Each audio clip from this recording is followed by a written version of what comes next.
The UNI football team opens up their home schedule inside the UNI-Dome, hosting St. Thomas at 4 o'clock. And, Coach, it is Hall of Fame weekend. You have the 2005 team that's getting inducted into the Hall of Fame, as well as Carter Schultz, a fantastic defensive lineman for you. Let's start with that 2005 football team. Played in that national championship game. Really a team that elevated UNI football. It did. It was a tremendous season. I remember how that season went.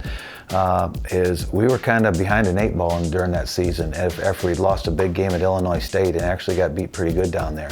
But we came back with some critical games on the line at Southern Illinois, Western Kentucky, had to win out and had to beat the top part of the conference standing at that time, and we did that. And then through that run, ended up playing number 1, beat New Hampshire at New Hampshire, went to number 2, beat Texas State at Texas State, and then ended up playing Appalachian State for the national championship. It was one of those seasons where you gain momentum, and it was just a bunch of good football players that played hard, played together, and it was a memorable team as much as a memorable season. There will be a lot of former players back that'll be honored at halftime of the football game. You also have Carter Schultz that's getting inducted, a fantastic defensive lineman that was in the NFL for a while, but left a big impact here at UNI. He did. He left a big impact because he ended up, a guy from Chipola that comes down here ends up being the Defensive Player of the Year in the country. And we've had some great Defensive Players of the Year and within our conference, from our football team.